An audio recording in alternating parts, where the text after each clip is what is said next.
Hi అండి. ఈరోజు వీడియోలో చాలా టేస్టీగా, ఫ్లఫీగా ఉండే మ్యాంగో కేక్ రెసిపీ చూపిస్తాను. ఈ మామిడి పండ్లు సీజన్ అయిపోయేలోపు ఖచ్చితంగా ట్రై చేయండి. బాగా నచ్చుతుంది పిల్లలకైతే మరీ అండి. చూడండి స్పాంజీగా వస్తుంది. చాలా టేస్టీగా ఉంటుంది మ్యాంగో ఫ్లేవర్‌తో. ఎవరైనా ఈజీగా చేసుకోవచ్చు. చాలా ఈజీ ప్రాసెసు. లేట్ చేయకుండా రెసిపీ విధానం చూసేయండి. ఈ రెసిపీ కోసం ముందుగా బాగా పండిన మామిడి పండ్లు తీసుకోవాలి. నేనైతే ఒక 2 వరకు తీసుకున్నాను బంగినపల్లి మామిడి పండ్లు. ఇలా పెద్ద సైజులో ఉన్న వాటిని తీసుకొని నీట్‌గా వాష్ చేసుకోవాలి. తర్వాత ఇలా కట్ చేసేసుకోవాలి. చూడండి ఇలా బాగా మెత్తగా పండి ఉండాలనమాట. వీటిని కట్ చేసుకొని పక్కన పెట్టుకోండి పీల్ ఆఫ్ చేసేసి. తర్వాత మిక్సీ జార్‌లోకి 1 కప్పు వరకు సూజీ రవ్వ వేసుకోవాలి. దీన్ని బొంబాయి రవ్వ అని కూడా అంటారు. ఈ రవ్వని మెత్తటి పౌడర్ లాగా గ్రైండ్ చేసుకోవాలి. ఇలా గ్రైండ్ చేసుకున్నాక ఒక మిక్సింగ్ బౌల్లోకి తీసేసుకోండి. తర్వాత ఇదే బౌల్లోకి మనం కట్ చేసి పీల్ ఆఫ్ చేసిన మామిడి ముక్కలు వేసేసుకోవాలి. ఇలా బాగా పండి ఉన్నాయనుకోండి స్వీట్ బాగుంటుంది, స్ట్రక్చర్ కూడా బాగుంటుంది. ఇలా మొత్తం అన్ని ముక్కల్ని వేసేసుకొని మెత్తగా ప్యూరీ లాగా గ్రైండ్ చేసుకొని తీసుకోవాలి. ఇప్పుడు ఈ ప్యూరీని మనం ముందుగా గ్రైండ్ చేసి పెట్టుకున్నటువంటి రవ్వలోకి వేసేసుకోవాలి. మనకి అక్కడక్కడ మామిడి పండ్లు ముక్కలున్నా ఏం పర్వాలేదండి. ఇప్పుడు ఈ మ్యాంగో ప్యూరీ రవ్వ బాగా కలిసేటట్టుగా ఒకసారి కలిపేసుకుందాము. ఇలా అంతా బాగా చక్కగా కలిసిపోయేలాగా కలిపేసుకున్నాక నెక్స్ట్ ఇందులోకి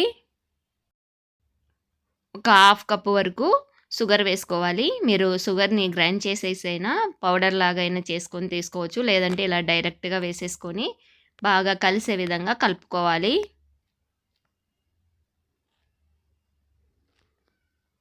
ఇలా కలిపేసుకున్నాక పక్కన పెట్టేసుకోండి ఒక 10 మినిట్స్ పాటు.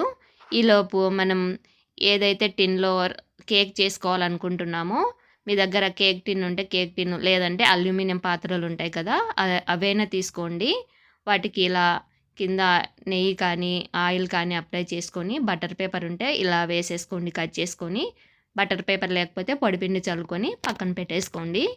తర్వాత మనం కలిపి పెట్టుకున్న ఈ రవ్వ ఉంది కదా చూడండి షుగర్ కూడా మనకి మెల్ట్ అయిపోయి ఉంటుంది. చక్కగా ఒకసారి కలిపేసుకోండి. నెక్స్ట్ ఇందులోకి ఒక పావు కప్పు వరకు నెయ్యి వేసుకోండి, కరిగించిన నెయ్యి. మీ దగ్గర నెయ్యి లేకపోతే ఫ్లేవర్లెస్ ఆయిల్ సన్ఫ్లవర్ ఆయిల్ ఉంటాయి కదా రీఫైన్డ్ ఆయిల్ అవి వేసేసుకోండి ఒక పావు కప్పు వరకు. ఇలా బాగా మిక్స్ అయ్యేటట్టుగా కలిపేసుకోవాలి. ఇలా ఇవన్నీ కలిపేసుకున్న తర్వాత ఇందులోకి ఒక హాఫ్ టీ స్పూన్ వరకు బేకింగ్ పౌడరు, ఒక పావు టీ స్పూన్ వరకు బేకింగ్ సోడా వేసుకొని ఇవి కలసడానికి కొద్దిగా పాలు యాడ్ చేసుకొని ఇవన్నీ బాగా మిక్స్ అయ్యేటట్టుగా ఒకే డైరెక్షన్లో కలిపేసుకోండి. మనం బేకింగ్ పౌడరు బేకింగ్ సోడా వేసాక కలిపేటప్పుడు జాగ్రత్తగా కలుపుకోవాలి. ఇలా ఒకే డైరెక్షన్లో కలిపేసుకోవాలి. ఒకే డైరెక్షన్లో ఇలా బాగా మిక్స్ అయ్యేటట్టుగా కలిపేసుకొని ఇప్పుడు మనం ముందుగా ప్రిపేర్ చేసి పెట్టుకున్నటువంటి కేక్ టిన్లోకి వేసేసుకోవాలి. ఇలా ఒకసారి ట్యాప్ చేసేసుకొని పైనుంచి మనకు నచ్చితే ఏవైనా డ్రై ఫ్రూట్స్ కానీ డ్రై నట్స్ కానీ ఇలా కట్ చేసుకొని వేసుకుంటే చూడడానికి బాగుంటుంది, టేస్ట్ కూడా బాగుంటుంది. మనం వేయకపోయినా పర్లేదండి, వేస్తే కొంచెం అట్రాక్షన్గా ఉంటుంది. ఇప్పుడు స్టవ్ వెలిగించుకొని ఒక ప్యాన్ పెట్టుకొని అందులో ఇసుక వేసుకొని ఒక స్టాండ్ పెట్టేసుకొని నేను వీడియోలో చూపిస్తున్న విధంగా కేక్ టిన్ పెట్టేసుకొని ఇలా క్లోజ్ చేసేసుకొని ఒక 50 మినిట్స్ పాటు మీడియం ఫ్లేమ్లో బేక్ చేసుకుంటే సరిపోతుందండి. మనకి చక్కగా కుక్ అయి ఉంటుంది, బేక్ అయి ఉంటుంది. ఒకసారి చెక్ చేసేసుకొని దింపేసుకొని పూర్తిగా చల్లారాక డిమోల్డ్ చేసేసుకోవడమే.